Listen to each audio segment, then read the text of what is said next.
Imagine passing a $50,000 challenge account within the span of 3 weeks and you got to the live phase and you are already up 2%, but you later blew the money.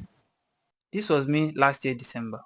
Originally, I planned to buy two 50k accounts and I've already written all the plans and how I was going to pass this account down in my journal. The plan was to pass both accounts and make 2% on top both 50k accounts, then wait for the withdrawal date.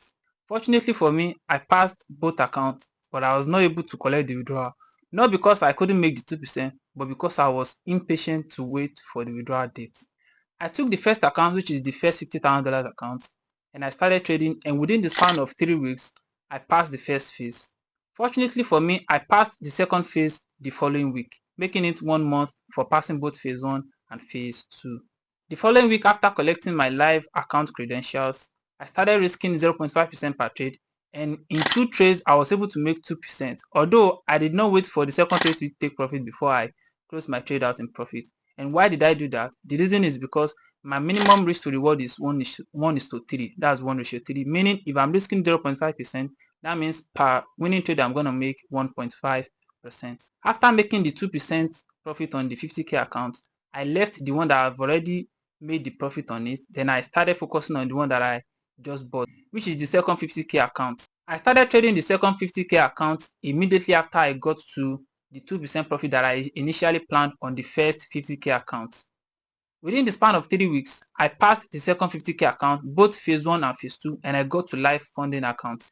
After getting to the live funded account, And I started taking irrational trades. and when I say irrational trade, it doesn't mean that I'm not taking my setup.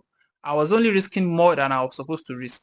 After passing the second 50k challenge account and getting the credential for the live account, I took back the first 50k account, which was already up in 2% profit, and I started thinking if I could pass 250k challenge accounts within the span of 6 weeks, I should be able to make 10% on the 50k account, which is $5,000. But guess what? I was wrong. I later blew the first 50k account challenge, which was up in profit, and due to revenge trading, after making 2% on the second account, I blew both accounts. Here are 3 things you should learn from my mistakes. Number 1, having a rigid plan. Having a plan is not only enough.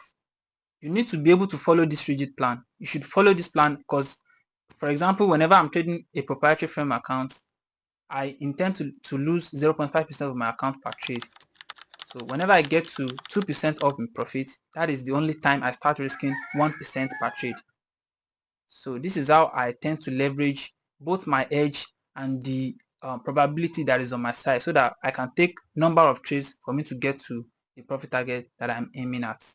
Eliminate greediness. If I had eliminated greediness and I have stopped thinking about how much I could possibly make, instead of thinking about how much I would have lost, I would have been able to make withdrawal from this account. Thinking about how much you could make on a particular account is a certain way to set yourself up for failure.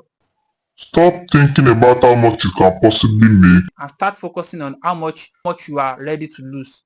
Embrace patience. A patient trader has it all. If you can be patient as a trader 90% of the time, you are going to make a whole lot of money than being impulsive in the forex market. Forex market doesn't reward an impulsive trader, it rewards the patient trader.